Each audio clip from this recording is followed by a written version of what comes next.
nossa consciência moral, ela depende da divisão entre o público e o privado, entre o amor e o desejo, os prazeres e os ideais. E dessa tarefa de sobreviver a esse complexo dual, né, nós nos criamos como super-heróis. Afinal, os super-heróis usam máscaras. Homem-Aranha, Batman, todos eles são mascarados.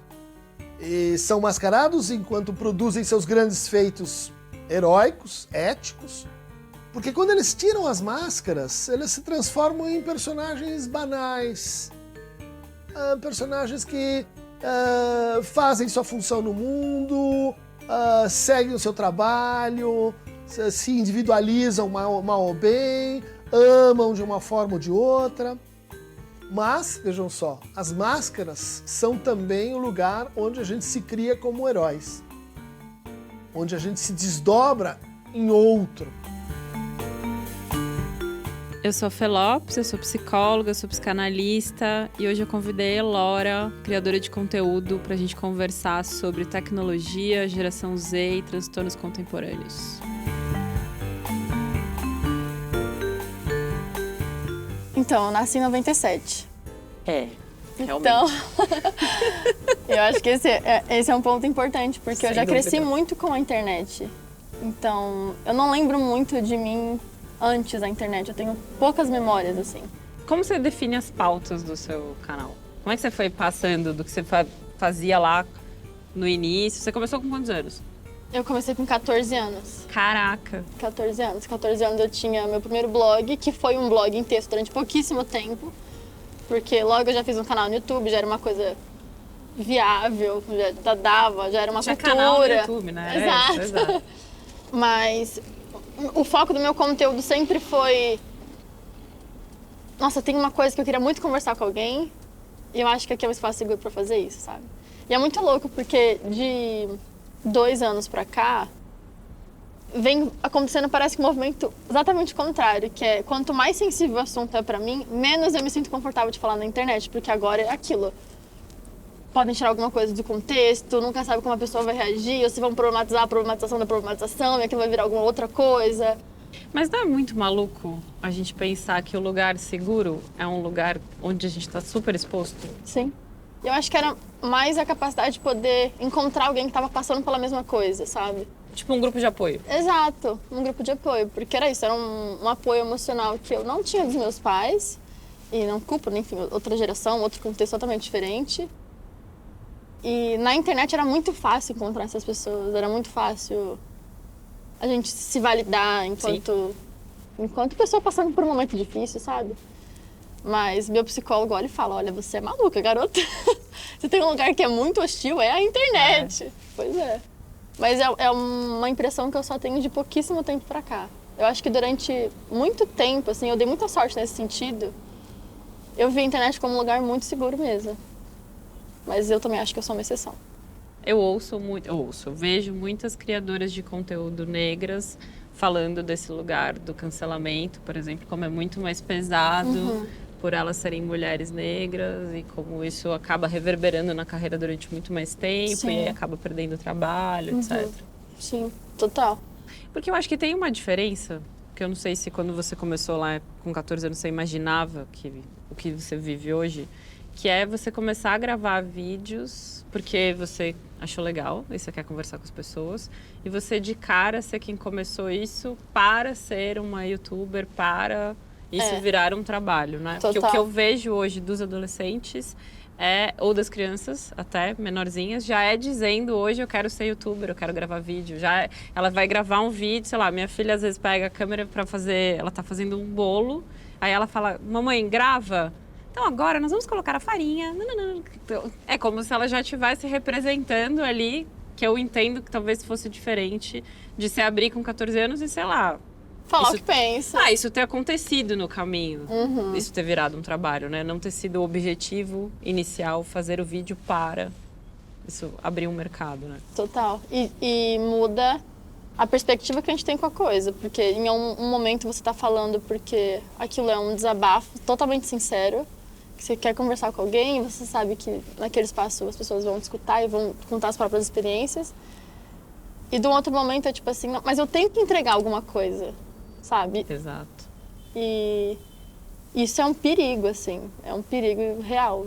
Tanto que de uns tempos pra cá eu venho preferindo manter mais meus momentos de silêncio pra quando falar for uma coisa realmente muito genuína, do que sair falando aos ventos e ser mais uma gotinha na cultura do espetáculo e olha como estou sofrendo, olha como tudo é difícil, não sei o que lá. Pra Sim. manter cada coisa na sua caixinha, né? Que é Sim. a vida pessoal, o trabalho, a dimensão das coisas. E é uma coisa que eu conversei na última sessão com o meu psicólogo, sobre como a minha geração perde muito a dimensão das coisas. Como as coisas parecem que têm proporções diferentes, tamanhos diferentes. O peso de um feedback, o peso da exposição, o peso de um número de curtidas. Como muitas vezes essas coisas que de forma prática são pequenas, mas elas têm uma dimensão muito grande na nossa vida. E o perigo disso. Total. Mas tem uma coisa da dimensão, não é? Porque uma coisa é você estar aprendendo a andar de bicicleta na sua casa, no quintal da sua casa, na rua de frente da tua casa. E no máximo tem, sei lá, seus amigos, um vizinho, ou não tem ninguém na rua. Uhum. A outra coisa é você fazer isso e tem 200 câmeras em volta. Sim. E, inclusive, esperando que você caia. Um grande desafio pra mim que é sustentar o que eu era, mas falar, olha, eu não sou mais isso. Não me identifico. Essa imagem Como que é aqui. isso? Cara, é uma loucura. É muito difícil. Porque existe um apego a um produto que é a minha vida como ela era. E não sou mais aquela pessoa, não tenho vontade de mais ser aquela pessoa, não teria como ser mais aquela pessoa, porque não tenho mais 20 anos, eu tenho 25, já é outra fase, bem diferente. E eu percebo, assim, tanto da audiência uma nostalgia, quanto uma dificuldade pra mim também de romper esse momento, de bancar que eu não sou mais aquela pessoa. Falar, olha, eu mudei. E muito solitário também, isso que eu acho mais Solitário? doido. Pois é, e é muito curioso, porque né, tem tanta gente. É. Mas é bem comum, assim, quando a gente conversa com o criador, o quanto é solitário, porque muitas vezes você tá ali gravando, você tá sozinho, falando no seu quarto, devaneios. E aí, quando tudo dá muito certo, quando tudo dá muito errado, Você também tá sozinho. no seu quarto com devaneio, sabe? Então dá margem pra muita coisa boa. Muita coisa muito boa aconteceu na minha vida por conta disso, mas também muita coisa muito ruim. Solidão que pode admitir um primeiro contrário, que é assim, estar com os outros, estar em sociedade, estar sendo visto por outros. Essa é também uma nova forma de solidão, aquela que se vive no interior da massa, ou aquela que se vive no interior de um casamento, ou aquela que se vive na intransparência da reprodução dos nossos papéis sociais. De fato, é essa a sensação que a gente tem quando estamos perdidos no interior da massa e nos sentimos sozinhos, irrelevantes. É aí que vai surgir a experiência da solidão como castigo, como nos dizem às vezes nossos pais. Fez uma coisa errada, vai para o quarto pensar sozinho. A gente pode dizer, vá ajustar contas com a sua consciência. É lá que as coisas vão se decidir. Mas junto com isso, a gente vai associando a solidão com castigo. Qual que você acha que é o maior impacto das redes sociais na geração Z? As pessoas conversam com você, Mas não é uma conversa exatamente. Tá todo mundo meio gritando sozinho. Tá todo mundo meio gritando sozinho, fazendo um monólogo. A gente pede permissão pra ligar, porque você não pode ligar pra pessoa em qualquer momento. E a falta de educação. É falta de educação telefonar. Então, mesmo quando eu falo com você, eu tô falando sozinho, pra você ouvir sozinho, pensar sozinho o que você vai responder e daí você me responder. Então, a gente tem menos esse lugar dessa interatividade do momento, é isso, síncrono. Então, tudo é muito mais assíncrono. E aí, como que você faz na vida cotidiana de coisas simples, que é tipo ir comprar um café, e pedir um lanche, trocar ideia na fila do supermercado. Coisas que a gente fazia com mais facilidade. Então, o que eu tenho sentido mais tem a ver com isso, da fragilidade das relações sociais e com uma dificuldade de lidar com o tédio. Com não ter alguém te pautando o que você tem que fazer nesse momento. Não ter algo fazendo por você. Não ser você que tem que criar alguma coisa para esse momento de nada que você está vivendo, sabe? Tipo, sei lá, domingo à tarde está chovendo, não sei o que fazer, eu vou ficar aqui rolando feed até X hora. Tudo bem, legal, mas todas as vezes, que outras coisas eu tenho à disposição? Parece que ficou muito mais restrito meu leque de coisas que eu posso fazer nos meus momentos de tédio, né? Que todo mundo vai ter. A vida não é todo tempo divertidos, tem 1000 programas e tal. Acho que esses são os impactos que eu vejo mais e aí eles vão ter muitos desdobramentos, né? Porque se eu lido mal com o buraco, que é esse lance do tédio, eu vou lidar mal com muitas partes da minha vida. E aí eu posso pensar em alguém que vai ficando, por vezes, mais deprimido, que vai imaginando, idealizando cada vez mais... Obrigada. Idealizando cada vez mais uma coisa que em algum lugar tem alguém se divertindo muito mais do que eu. Só a minha vida é essa coisa trivial e cotidiana de que eu tô fazendo faxina, ou eu tô em casa, não tem nada para fazer, hoje não tem nenhum programa, não tem uma balada para eu ir, não tem... É só comigo. Essa sensação, assim, sabe? Então, se eu vou lidando muito mal com isso, eu vou crescendo as idealizações desse outro lugar e cada vez achando que só comigo e vou me ensimesmando, né? Então, acho que a gente tem tido mais dificuldade de lidar com a trivialidade nesse contexto. A sensação que eu tenho é que toda a minha geração tá muito deprimida e muito ansiosa. Mas tá mesmo. Mas a minha pergunta é uma coisa especial da minha geração ou é a primeira vez que a gente tá falando disso? Porque eu não garanto que os meus pais também não estavam bem e só não tinham essa consciência. O que você acha? Eu acho que tem uma coisa que sim é desta geração. Acho que os nossos pais tinham outras problemáticas. Não é que eles não estivessem deprimidos, não tivessem depressão, não tivessem ansiedade e tal. Mas eu sinto que tem uma coisa que é desse momento, que tem a ver com a hiperconectividade, com a velocidade, com a maneira como a gente faz as relações, a maneira como a gente vive o trabalho, os nossos ideais. Então, tem algo que é desse momento histórico que a gente vive, mas me assusta muito a gente se apresentar como eu sou deprimida e ansiosa. Uhum. Não eu estou deprimida e ansiosa, é uma condição de existência, passa a ser um pedaço da tua identidade. Num momento que a gente está construindo a identidade, né? Entre os 18 e os 25 anos, você está ali construindo o que cabe na tua identidade nesse momento. E aí eu vou botar um transtorno nesse lugar, putz, que efeito isso tem? Responde o quê, assim, sabe? Quando eu boto isso aqui? Que perguntas eu vou calar botando essa resposta? Porque quando um paciente chega no meu consultório e fala, eu tenho depressão, tenho ansiedade, eu sou deprimido, eu pergunto, sim, mas e que mais? Porque isso não me diz tudo sobre você, isso me diz um pedaço, mas a depressão do livro não é a sua depressão, né? Uhum. Então eu quero saber como é que é pra você, assim. Então, sei lá, acho isso uma característica muito forte desse momento, de se definir pelo transtorno, assim. E é o que a gente estava conversando no TikTok, que em 5 minutos já tem vários memes sobre depressão, ansiedade, suicídio, antidepressivo, não sei o quê. Que, por um lado, eu acho relativamente bom a gente poder falar Sim. sobre isso com todas as letras. Tipo, olha, não tô bem, e fazer piada com isso. Mas também tem um ponto que me assusta, que é... Isso não deveria ser tão normal, tão comum, tão... Sei lá... Nem sempre é um momento pra piada, sabe? E é uma coisa que eu acho que minha geração perde muito a mão, assim, de...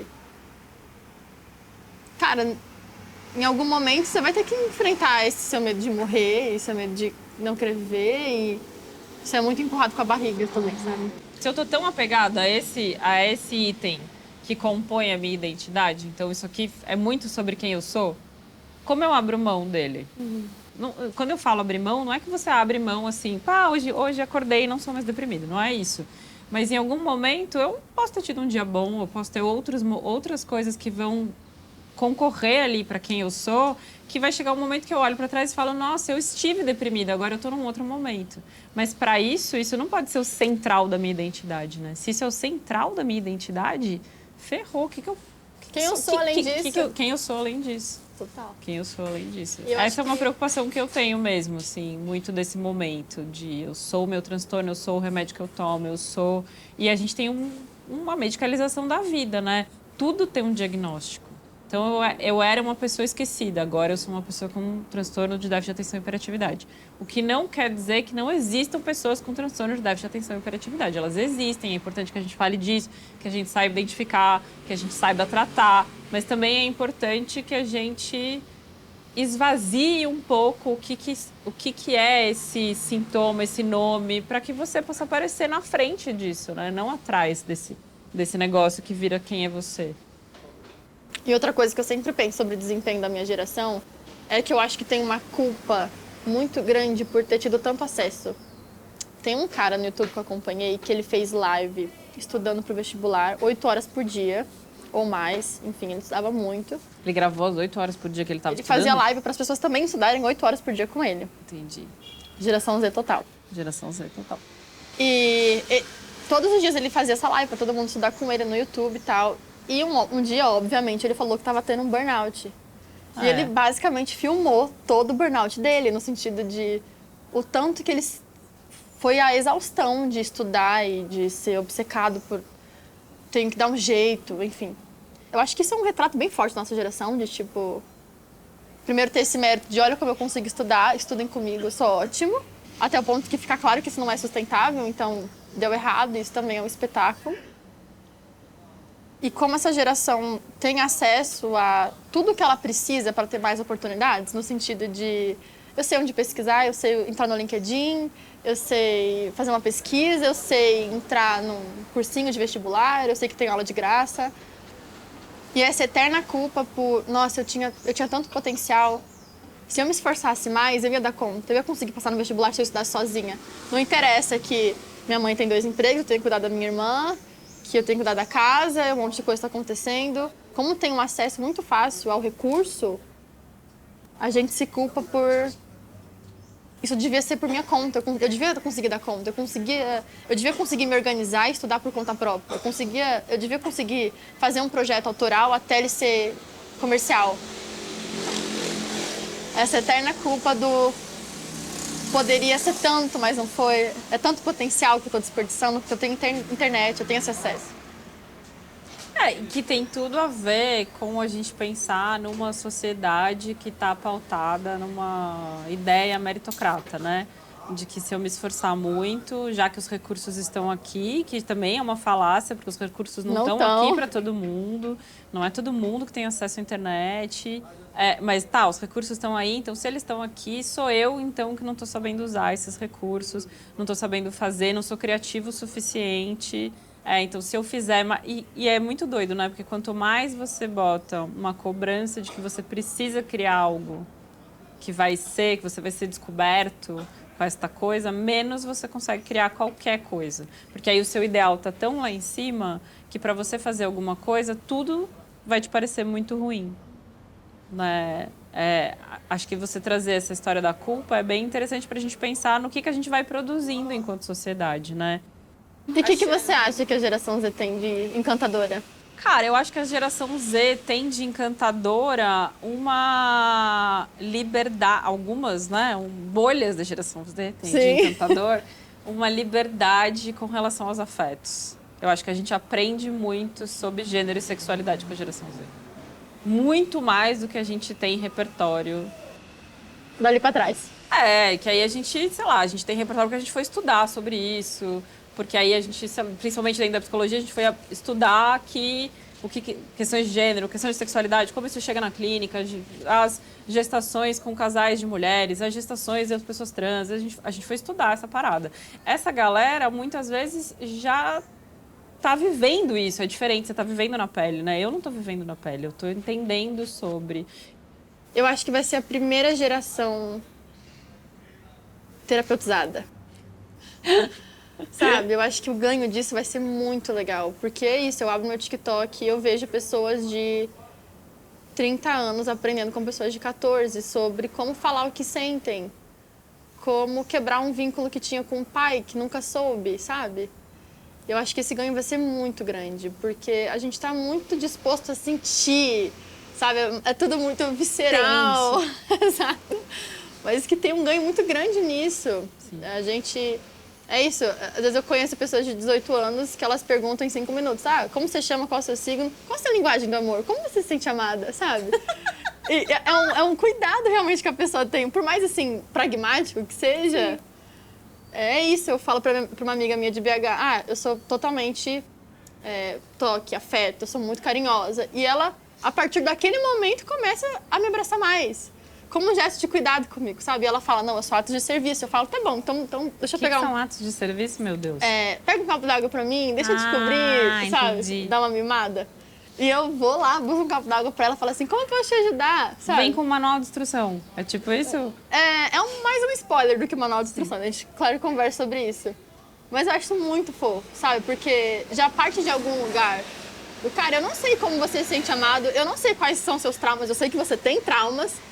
Mas a gente tá mais disposto a falar sobre isso e encontrar o meio do caminho, sabe? Então, eu acho que tem algo dessa geração que é de saber que sentimentos nos atravessam. Que a gente... Não que a gente não fosse atravessado, sempre fomos, mas a gente tem falado mais disso. Mas a gente vai aprender isso no convívio, nas relações, né? E aí, acho que esse é o ponto... de quando a gente pensa nos conflitos geracionais, que a gente consiga se afetar com o outro, e que é o que eu desejo para a internet, assim, que a gente seja capaz de se afetar pelas outras pessoas, não só pelos conteúdos. Você não é um conteúdo, você é Lora, né? Então que a gente seja capaz de se afetar pelo humano, assim, sabe? E você teria alguma sugestão de boas práticas, você acha? Boas práticas? Cara, eu acho que boas práticas de redes para a geração Z, Y, X, todas... a gente não falar aquilo que a gente não falaria olhando no olho da pessoa, né? Acho que esse é um básico. E se você tá tendo um dia ruim, não desconte isso no seu coleguinha da internet. Sim. Vai correr, vai fazer alguma outra coisa. Sai do celular. Sai do celular, vai fazer outra coisa. Eu amei o nosso papo. Obrigada, eu adorei. Eu também. Vamos nessa? Vamos. Freud e Schopenhauer tinham uma imagem muito importante para pensar a sociabilidade, né? Que é a imagem dos porcos espinhos. Então, nós, enquanto seres humanos, não conseguimos viver separados porque morremos de frio. Mas se nós nos aproximamos demais, nos espetamos uns aos outros, nos agredimos uns aos outros. Então, não podemos conviver tão próximos uns dos outros. Aí nós voltamos para a máscara, né? Máscara como mediação entre o eu e o outro, ela introduz uma distância. Olha, você quando está comigo está com meus papéis sociais. Professor, psicanalista, homem, isso e aquilo, né? Isso tudo faz mediações, são máscaras que podem me distanciar de você e pode me aproximar de você. Isso tem que ver com esse processo simbólico de conviver, de convívio, como extensão da solitude e como capacidade de suportar o que há de mal-estar em nós mesmos.